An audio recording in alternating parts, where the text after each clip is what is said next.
"I want to marry your daughter," said Mark Spaley with faltering eagerness. "I am only an artist with an income of 200 a year, and she is the daughter, I realise, of an enormously wealthy man. So I suppose that you will think my offer a piece of presumption." Duncan Dullamy, the great company inflator, showed no outward sign of displeasure. As a matter of fact, he was secretly relieved at the prospect of finding even a 200 a year husband for his daughter, Leonora. A crisis, you see, was rapidly rushing upon him, from which he knew that he would emerge with neither money nor credit. All of his recent ventures had fallen quite flat, and flattest of all had gone the wonderful new breakfast food, Pipenta, on the advertisement of which he had sunk such vast sums of money. It could scarcely be called a drug in the market. People bought drugs, but nobody bought Pipenta. "Would you marry Leonora if she were a poor man's daughter?"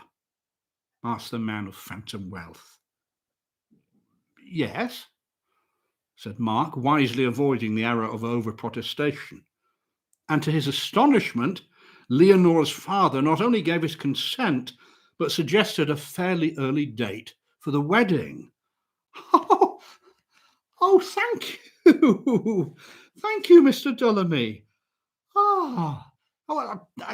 I wish I could show my gratitude in some way, but I'm afraid it's rather like the mouse proposing to help the lion. Get people to buy that beastly muck," said Dullamy, pointing savagely at a poster of the despised Pipenta. "If you get them to buy that, then you've done more than any of my agents have been able to accomplish." Well, I think it probably wants a better name," said Mark reflectively, and something distinctive in the poster line. "Look, Mr. Dullamy, I'll have a shot at it. Give me a couple of weeks." Well, 3 weeks later, the world was advised of Filboid Studge, a revolutionary new breakfast food. Its advertising was novel too. No pictures were put forth of massive babies springing up with fungus-like rapidity under Filboid Studge's forcing influence. So there were no representatives of the leading nations of the world scrambling with fatuous eagerness for the possession of Filboid Studge. No, all that there was one huge sombre poster depicting the damned in hell, suffering a new torment from their inability to get at the Filboid Studge, which elegant young demons held in transparent bowls just beyond their reach. Now, the scene was rendered even more gruesome by the subtle suggestion of the features of leading men and women of the day in the portrayal of these lost souls, prominent individuals of both political parties, society hostesses, well-known dramatic authors and novelists, and distinguished aeroplanists were dimly recognizable in that doomed throng, while noted lights of the musical comedy stage flickered wanly in the shadows of the inferno, smiling still from want of habit, but now with the fearsome smiling rage of baffled effort. The poster bore no fulsome allusions to the merits of the new breakfast food, but a simple, grim statement ran in bold letters along its base: "They cannot buy it now." Spaley, you see, had grasped that people will do many things from a sense of duty which they would never attempt as a pleasure. I mean, there are thousands of respectable middle-class men today who, if you found them inexplicably in a Turkish bath, they would explain in all sincerity that a doctor had ordered them to take a Turkish bath. If you told them in return that you went there because you enjoyed it, then they would stare in pained wonder at the frivolity of your motive. I mean, in the same way, when a massacre of Armenians is reported from Asia Minor, everyone assumes it has been carried out under orders from somewhere or other. No one seems to think that there are people who might like to kill their neighbours from time to time. And so it was with Filboid Studge. I mean, no one would have eaten Filboid Studge as a pleasure, but the grim austerity of its advertisement drove housewives in shoals to the grocery shops to clamour for an immediate supply. In small kitchens, solemn pigtailed daughters helped depressed mothers to perform the primitive ritual of its preparation. On the breakfast tables of cheerless parlours, it was partaken of in silence. Once the women folk discovered that it was thoroughly unpalatable, their zeal in forcing it upon their households knew no bounds. "You haven't eaten your Filboid Studge," would be screamed at the appetiteless clerk as he turned weariedly from the breakfast table, and his evening meal would be prefaced by a warmed-up mess, which we explained as the Filboid Studge that you didn't eat this morning. Now, those strange fanatics who ostentatiously mortify themselves inwardly and outwardly with health biscuits and health garments battened aggressively onto the new food. Earnest, bespectacled young men devoured it on the steps of the National Liberal Club. A bishop who did not believe in a future state preached against the poster, and a peer's daughter died from eating too much of the compound. A further advertisement was obtained when an infantry regiment mutinied and shot its officers rather than eat the nauseous mess. Now, fortunately, Lord Birrell of Blatherstone, who was War Minister at the time, saved the situation by his happy epigram that discipline to be effective must be optional. Filboid Studge became a household word. But you see, Dullamy wisely realised that it was not necessarily the last word in breakfast dietary. Its supremacy would be challenged as soon as some yet more unpalatable food came along. There might even be a reaction in favour of something tasty and appetising, and the Puritan austerity of the moment might be banished from domestic cookery. Therefore, at an opportune moment, Dullamy sold out his interest in Filboid Studge, which had brought him such a colossal wealth at a critical juncture in his business life, and he placed his financial reputation beyond the reach of cavil. As for Leonora, who was now an heiress on a far greater scale than ever before, he naturally found something a vast deal higher in the husband market than a 200-a-year poster designer. And poor Mark Spaley, the brain mouse who had helped the financial lion to such untoward effect, was left to curse the day that he produced the name and the poster for Filboid Studge.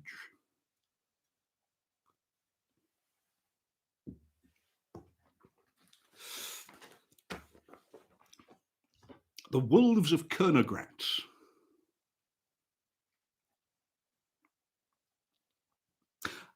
"Are there any old legends attached to the castle?" asked Conrad of his sister. Conrad was a prosperous Hamburg merchant, but he was the one poetically dispositioned member of an eminently practical family. The Baroness Grubel shrugged her plump shoulders. "Well, there are always legends hanging about these old places, aren't there? They're not difficult to invent and they cost you absolutely nothing. In this case, there is a story that when anyone dies in the castle, all the dogs in the village and the wild beasts in the forest howl the whole night long." Wouldn't be very pleasant to listen to, would it? "Oh, I think it would be weird and romantic," said the Hamburg merchant. "Anyway, it's not true, of course," said the Baroness. "Since we bought the place, we've had proof that nothing of that kind happens at all. No, when the old mother-in-law died last spring, we all listened, but there's no howling, no, not a whiff of it. It's just a story that lends dignity to the place without costing anything."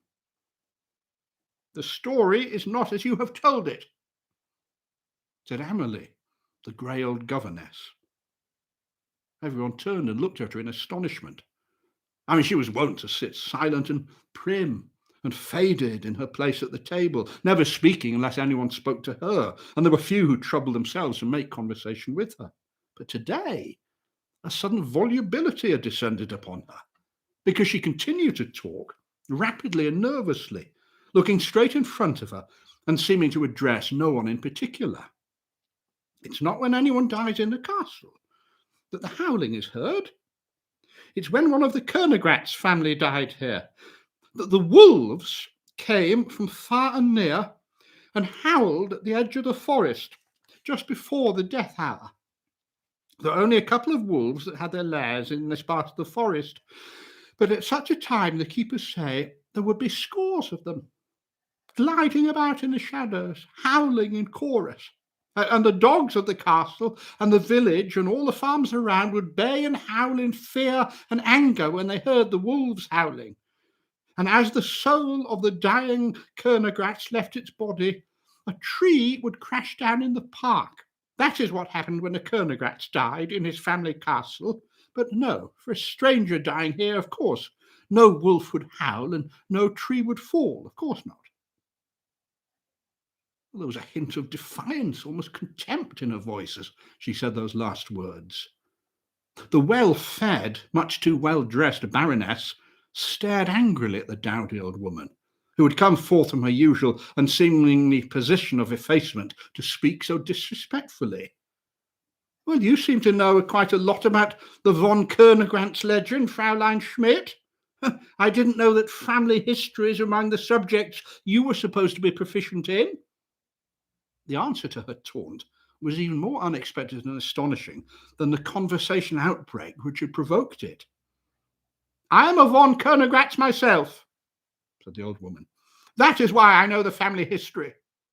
You? A von Kernogratz? Came the incredulous chorus. When we became poor, she explained, and I had to go out and give teaching lessons, I took another name. I thought it would be more in keeping, Schmidt. But my grandfather spent much of his time as a boy in this castle, and my father used to tell me many stories about it, and of course I know all the family legends. When one has nothing left to one but memories, one guards and dusts them with a special care. I little thought that when I took service with you that I should one day come with you to the old home of my family. I just wish it had been anywhere else. There was a silence when she finished speaking. And then the Baroness turned the conversation to a less embarrassing topic. But afterwards, when the old governess had slipped away quietly to do her duties, there arose a clamour of derision and disbelief. Oh, damn the impertinence, snapped the Baron. Fancy the woman talking like that at our table. She almost told us that we were nobodies.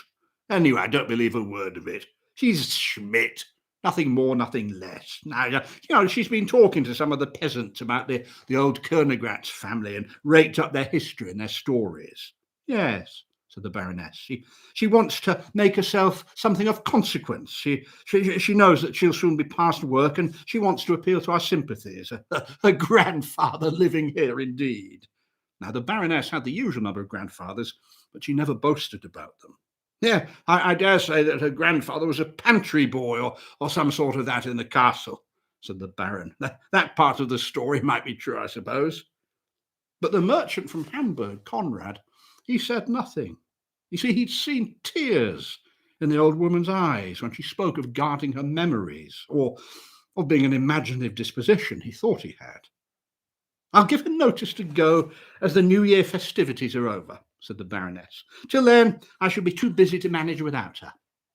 But, well, she had to manage without her all the same, because in the cold, biting weather after Christmas, the old governess fell ill and kept to her room. Oh, it is most provoking, said the Baroness, as her guest sat round the fire on one of the last evenings of the dying year. All the time that she's been with us, I can't remember that she was ever seriously ill or too ill to go about her work at any rate. And now, finally, when I have the house full and she could be useful in so many ways, she goes and breaks down. One is sorry for her, of course. She looks so withered and shrunken, but it is intensely annoying at the same time. Most annoying, agreed the banker's wife. It's the intense cold, though, I expect. It breaks these old people up, doesn't it? It has been unusually cold this year.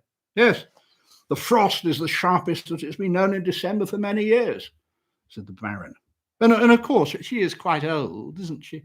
Said the Baroness. Oh, I wish I'd given her notice weeks ago, and then she would have left before all this happened. Why, Whoppy, what's the matter with you? The small woolly lapdog had leapt suddenly down from its cushion and had crept shivering under the sofa. At the same time, an outburst of angry barking came from the dogs in the castle yard, and other dogs could be heard yapping and barking in the distance. "What's disturbing the animals?" said the Baron. And then the humans, listening intently, heard the sound that had roused the dogs to their demonstrations of fear and rage. They heard a long-drawn whining howl, rising and falling, seeming at one moment leagues away, and at others sweeping across the snow until it appeared to come from the very foot of the castle walls. All the starved cold misery of a frozen world, all the relentless hunger, fury of the wild, blended with other forlorn and haunting melodies to which one could give no name, and they seemed concentrated in that wailing cry. "It's wolves," said the Baron. And then the music again broke forth in one raging burst, seeming to come from everywhere around. "It's hundreds of wolves," said the Hamburg merchant, who was a man of strong imagination. Moved now by some impulse which she could not explain, the Baroness left her guest and made her way to the narrow, cheerless room where the old governess lay, watching the hours of the dying year slip by. Now, in spite of the biting cold of the winter night, a window stood open. With a scandalized exclamation on her lips, the Baroness rushed forward to close it. "Leave it open," said the old woman, in a voice that, for all its weakness, carried an air of command such as the Baroness had never heard before from her lips. "But, Fräulein Schmidt, you will die of cold." "I am dying in any case," came the voice, "and I want to hear their music. They've come from far and wide to sing the death music of my family. It is beautiful that they have come. I'm the last von Königratz that will die in our old castle, and they have come to sing to me. Hark, how well they sing." The cry of the wolves rose on the still winter air and floated round the castle walls in long-drawn, piercing wails. The old woman lay back on the couch with a look of long-delayed happiness on her face. "Go now," she said to the Baroness. "I'm not lonely any more. I am one of a great old family." "Oh, I think she's dying," said the Baroness when she rejoined her guests. "I suppose we'd better send for the doctor, hadn't we? Oh, and that terrible howling!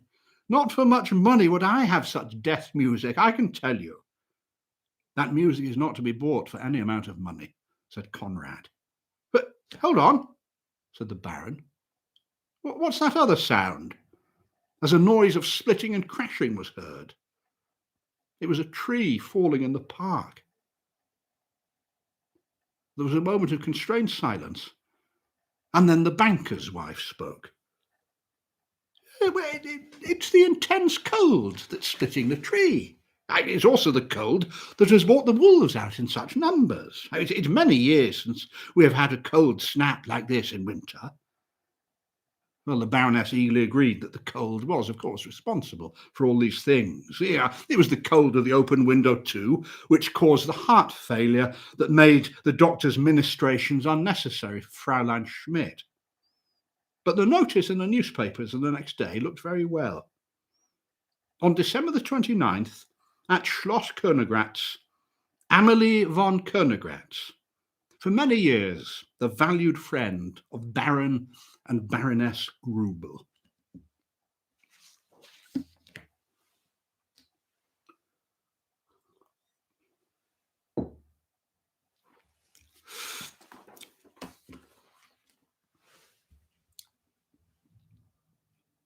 The background. "Gosh, that woman's art jargon wearies me," said Clovis to his journalist friend. "She's so fond of talking about certain pictures as growing on her, as though they were some sort of a fungus." That reminds me, said the journalist, of the story of Henri de Plis. I've never told you about Henri de Plis. Clovis shook his head. Aha! Well, Henri de Plis was by birth a native of the Grand Duchy of Luxembourg.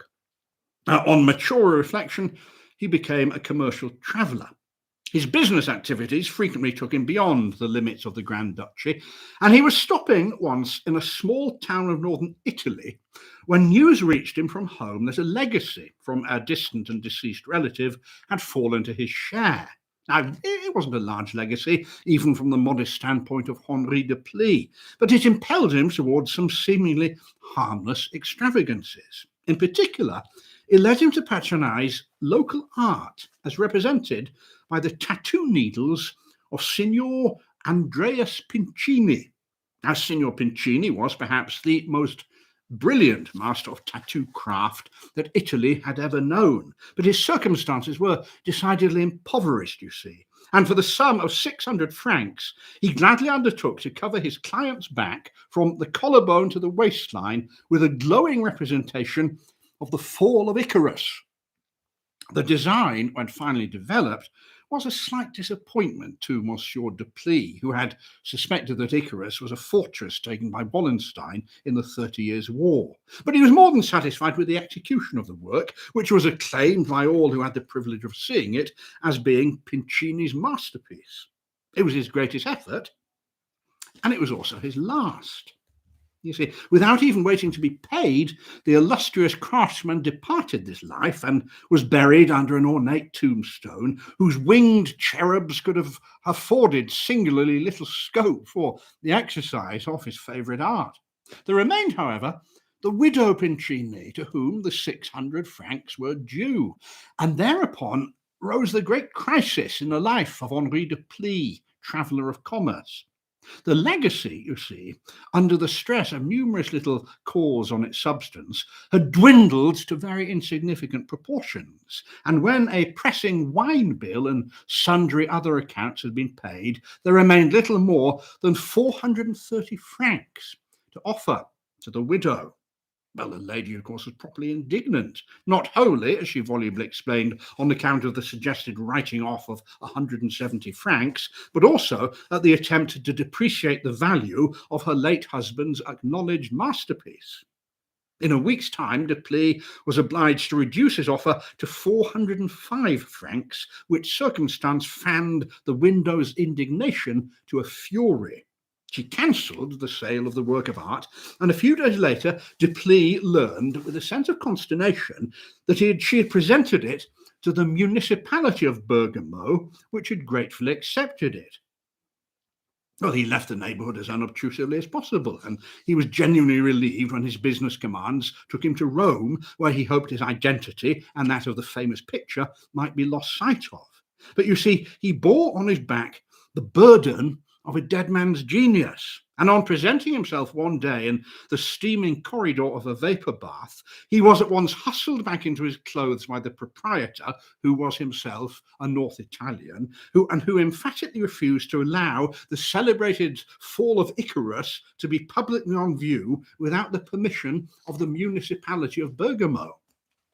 Public interest and official vigilance increased as the matter became more widely known, and de Plis was unable to take a simple dip in the river or the sea on the hottest afternoon unless he was clothed up to the collarbone.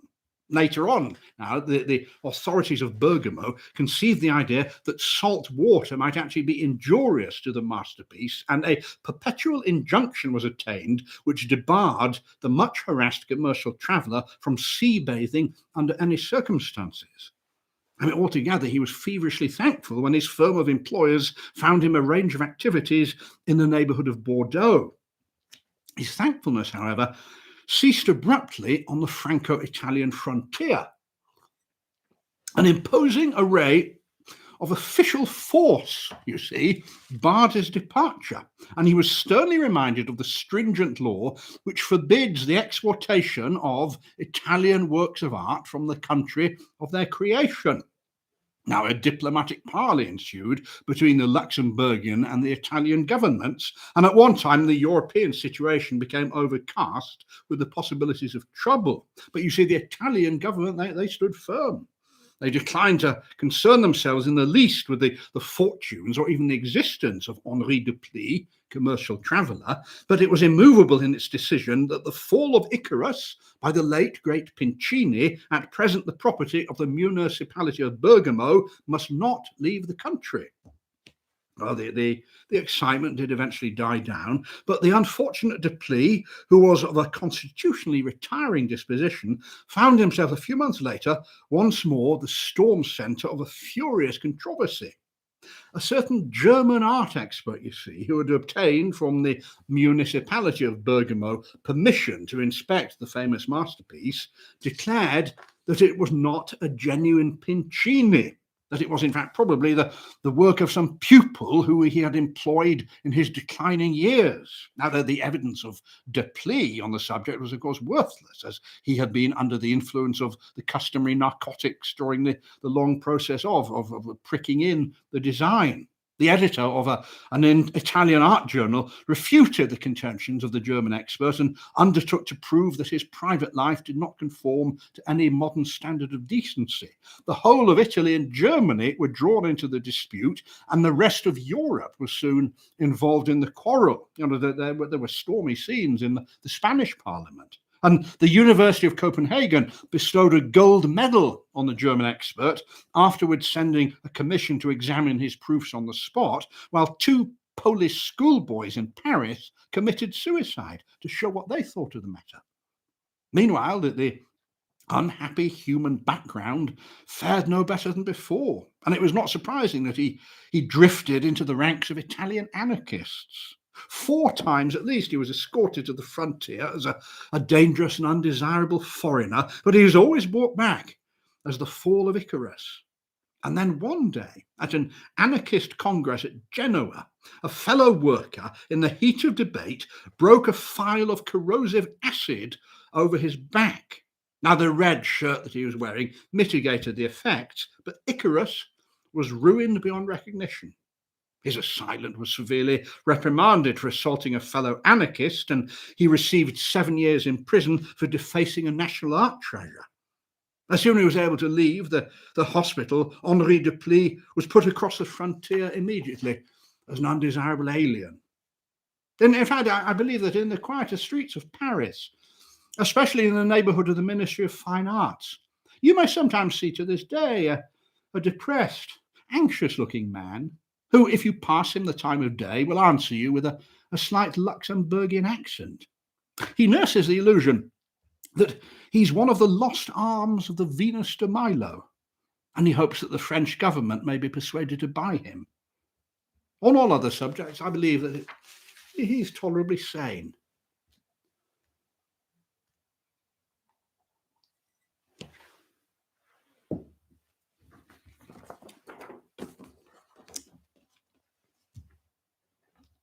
The cobweb. The farmhouse kitchen probably stood where it did as a matter of accident or haphazard choice. Yet its situation might have been planned by a master strategist in farmhouse architecture. A dairy and poultry yard and herb garden and all the busy places of the farm seemed to lead by easy access into its wide-flagged haven, where there was room for everything, and where muddy boots left traces that were easily swept away. And yet, for all that, it stood so well in the centre of human bustle. Its long lattice windows with the wide window seats built into an embrasure beyond the huge fireplace, and it looked out on a wild spreading view of hill and heather and wooded coombe. The window nook made almost a little room in itself, quite the pleasantest room in the farm as far as situation and capabilities went. Young Mrs. Ladbroke, whose husband had just come into the farm by way of inheritance, cast covetous eyes at this snug corner, and her fingers itched to make it bright and cosy with chintz curtains and bowls of flowers and a shelf or two of old china.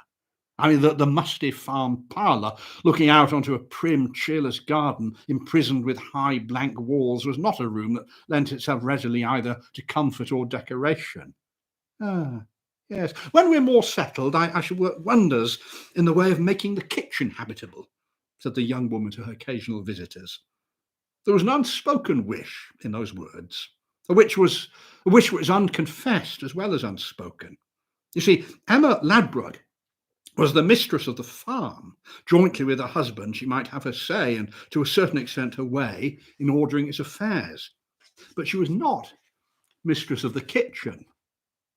On one of the shelves of an old dresser, in company with chipped sauce boats, pewter jugs, cheese graters, and paid bills, rested a worn and ragged Bible, on whose front page was the record in faded ink of a baptism dated 94 years ago. Martha Crail was the name written on that yellow page. Now, the yellow, wrinkled old dame who hobbled and muttered about the kitchen, looking like a dead autumn leaf which the winter winds still pushed hither and thither, had been once Martha Crail. For 70-odd years, she'd been Martha Mountjoy, and for longer than anyone could remember, she'd pattered to and fro between oven and washhouse and dairy, and out to chicken run and garden, grumbling and muttering and scolding, but working unceasingly. Emma Ladbruk, of whose coming she took as little notice as she would of a bee wandering in at a window on a summer's day, used at first to watch her with a kind of frightened curiosity. She was so old and so much part of the place, it was difficult to think of her exactly as a living thing. I mean, old Shep, the white-nozzled, stiff-limbed collie waiting for his time to die, seemed almost more human than the withered, dried-up old woman. I mean, he had been a riotous, roistering puppy, mad with the joy of life, when she was already a tottering, hobbling dame. Now he was just a blind, breathing carcass, nothing more. And she still worked with frail energy, still swept and baked and washed, fetched and carried. I mean, if there were something in these wise old dogs that did not perish utterly after death, Emma used to think to herself, what generations of ghost dogs there must be out on those hills that Martha had reared and fed and tended and spoken a last goodbye to in that old kitchen. And what memories she must have of human generations that had passed away in her time. I mean, it was difficult for anyone, let alone a stranger like Emma, to get her to talk of the days that had been. Her shrill, quavering speech was of doors that had been left unfastened, pails that had got mislaid, calves whose feeding time was overdue, and the various little faults and lapses that checker a farmhouse routine. Now and again, when the elections came around, she would unstore her recollections of the old names round which the fight had waged in the days gone by. There'd been a Palmerston, she remembered. There'd been a name down Tiverton way that Tiverton was not a far journey as the crow flies, but to Martha it was almost a foreign country. Then there had been Northcotes and Acklands and many other newer names that she had quite forgotten. When the half-frightened curiosity had somewhat faded away, Emma Ladbruk was uncomfortably conscious of another feeling that she held towards the old woman. I mean, she was a quaint old tradition, lingering about the place. I mean, she was part and parcel of the farm itself. She was something at once both pathetic and picturesque, but she was also dreadfully, dreadfully in the way. I mean, Emma had come to the farm full of plans for all sorts of little reforms and improvements, in part the result of training in the newest ways and methods, and in part the outcome of her own ideas and fancies. Reforms in the kitchen region, if those deaf old ears could have been induced to give them even a hearing, would have met with short shrift and scornful rejection. And the kitchen region spread over the zone of dairy and market business, and in fact half the work of the household. Emma, with the latest signs of dead poultry dressing at her fingertips, sat by, an unheeded watcher, while old Martha trussed the chickens of the market stall, as she trussed them for nearly 80 years. And the 100 hints about effective cleaning and labour lightening and the things that make for wholesomeness, which the young woman was ready to impart or to put into action, dropped away into nothingness before that one muttering, unheeding presence. Above all, it was that coveted window corner. That corner was to be a dainty, cheerful oasis in the gaunt old kitchen, stood now choked and lumbered with a litter of odds and ends, and it was that Emma, for all her nominal authority, would not have dared to displace. Over there seemed to be spun the protection of something that was like a human cobweb. Yes, there was absolutely no denying it. Martha was in the way. I mean, it would have been an unworthy meanness to have wished to see the span of that brave old life shortened by a few paltry months. But as the days sped by, Emma was conscious that that wish was there, disowned as it might be, lurking at the back of her mind. She felt the meanness of the wish come over her with a qualm of self-reproach one day when she came into the kitchen and found an unaccustomed state of things in that usually busy quarter. Old Martha was not working. A basket of corn was lying on the floor by her side, and out in the yard the poultry were beginning to clamour a protest of overdue feeding time. But Martha sat huddled in a shrunken bunch on the window seat, looking out with her dim old eyes as though she saw something stranger than the autumn landscape. "Is anything the matter, Martha?" asked the young woman. "'Tis death! 'Tis death a-comin'," came the reply. "I knew 't were comin'. I knew death were comin'. 'Tweren't for nothing that old Shep's been howling all morning. And last night I heard the scritch owl give the death cry. And there was something white as run across the yard yesterday. 'Tweren't a cat, 'tweren't a stoat, 'twas something else. The fowls knew it was something else. They all drew off to one side. Aye, there's been plenty of warnings. I knew that death were a-comin'." The young woman's eyes clouded with pity. Oh, that poor old thing, sitting there so white and shrunken. She'd once been a merry, noisy child, a baby, a toddler, playing about in lanes and haylofts and farmhouse garrets, and oh, look at her now, just a frail old body, cowering under the approaching chill of the death that was coming at last to take her after so many years. It was not probable that much could be done for her, but Emma hastened away to get assistance and what advice she could. Her husband, she knew, was down at a tree felling some little distance off, but she might find some other intelligent soul who knew the older woman better than she did. The farm, she soon found out, had that faculty common to farmyards of swallowing up and entirely losing its human population. I mean, the poultry followed her around in interested fashion, and swine grunted interrogations at her from behind the bars of their sties. But barnyard and rickyard, orchard and stables and dairy gave no reward for her search. And then, as she retraced her steps towards the kitchen, she suddenly came upon her cousin, young Mr. Jim, as everyone called him, who divided his time between amateur horse dealing, rabbit shooting, and flirting with the farmer maids. Jim, said Emma. Oh gosh, I'm sorry to say that I think old Martha's dying. Now, Jim was not the sort of person to whom one had to break news gently. "What a load of nonsense," he said. "Martha'll live to be 100. She told me so herself, and she'll do it." Jim, I'm sorry. She might be dying at this moment, or it may just be the beginning of the breakup. I don't know. Emma persisted with a feeling of contempt for the slow-wittedness of this young man. A grin, she saw, spread over his features. "Hey, it don't look like it to me," he said, pointing towards the yard. Emma turned to catch the meaning of his remark. And there was old Martha, stood in the middle of a mob of poultry, scattering handfuls of grain about her.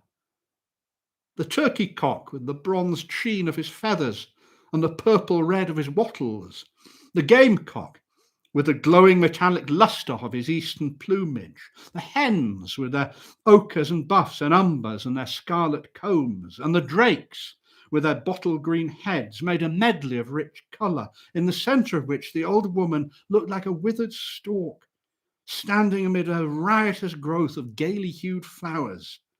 But she threw the grain deftly amid the wilderness of beaks, and her quavering voice carried as far as the two people who were watching her. She was still harping on the theme of death coming to the farm. I knew death were a-coming. There's been signs and there's been warnings. Who's dead then, old mother?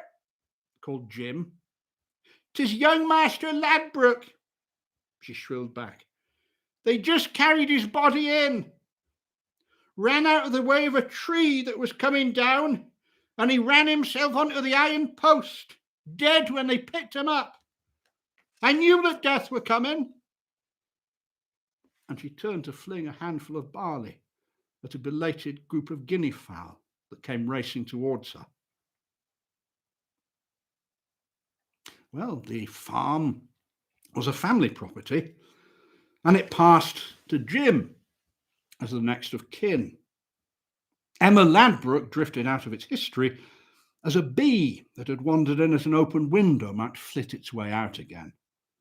On a cold grey morning, she stood waiting, with her boxes already stowed in the farm cart, till the last of the market produce should be ready, because the train that she was to catch was of less importance than the chickens and butter and eggs that were to be offered for sale. From where she stood, she could see an angle of the long lattice window that was to have been cosy with curtains and gay with bowls of flowers once. Into her mind came the thought that for months, perhaps for years, long after she had been utterly forgotten, a white, unheeding face would be seen peering out through those latticed panes, and a weak muttering voice would be heard quavering up and down those flagged passageways. She made her way to a narrow barred casement that opened into the farm larder, and she saw that old Martha was standing at a table, trussing a pair of chickens for the market stall, as she had trussed them for nearly 80 years.